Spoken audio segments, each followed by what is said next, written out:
Again, there'll be such mixed reaction to it, but I think that social media is one of the key contributors to the spin out that we're feeling at the moment. Anyone with a voice and a half a dozen, well, a decent following is able to have an influence. And I mean, there's some really, really great opinion, and there's some really good thought leaders, and there's some great journalism out there. But for every one of those, there's 10,000 people that really shouldn't be posting opinions that they do. We've created, every single thread's got either you're one of my flying monkeys and you thumbs up me and you smile and you give a comment to whoever the people are that might comment negatively. But every thread's got shall we call it left and right, for lack of a better, equal opposite, that's out there, and very divided, and it's getting worse in terms of what the temperature is and the use of language and the level of hate.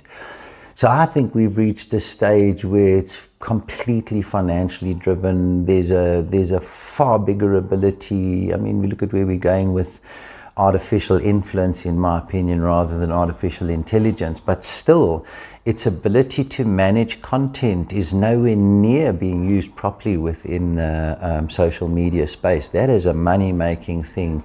You're buying advertising time, it's being slotted in wherever they have an opportunity.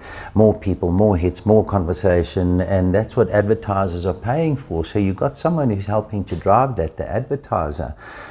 Expect Meta or whoever to tone down and control it properly when they see it completely pumping more money. They ain't going to be doing that. That's not a conscience-driven company, in my opinion. May lose my account for that, but they're not a conscience-driven company. If you had to take artificial influence, artificial intelligence capability, term it what you will, if you took that and you allowed that to get in here and take out the bots, so simple to take that out. No, bots are causing reaction. Bots are causing people to get involved. Bots are causing more content participation. So those are good for their numbers. The question as to whether there's any ethical, whether that's good or bad for us, I'm absolutely in a position of saying that it's not good for us. I think we've gone beyond freedom of speech, because I just see, feel and hear it all over. We're dividing ourselves as a nation around color lines, language lines, all sorts of things like that. And where does it all happen? It's not happening in the aisle or walking through the mall. There we get on wonderfully, we love each other. But man, can we let it hang out in the social media space? So it's a dangerous space as far as I'm concerned. You take what's happened in Iran, they know that, they understand, they've switched it off. You have Australia that's looking and or is currently about to implement a specific availability of social media to under 18s or under 16s, I stand corrected.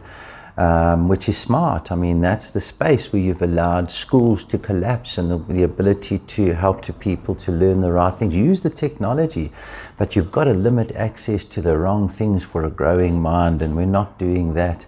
And you also need to be able to control the level of hate that's going on. We could certainly be putting out better communication if that was something that was intended and or intentional from the service providers in any and or all, whether it's TikTok, any of them, Instagram, and I think most of all Facebook.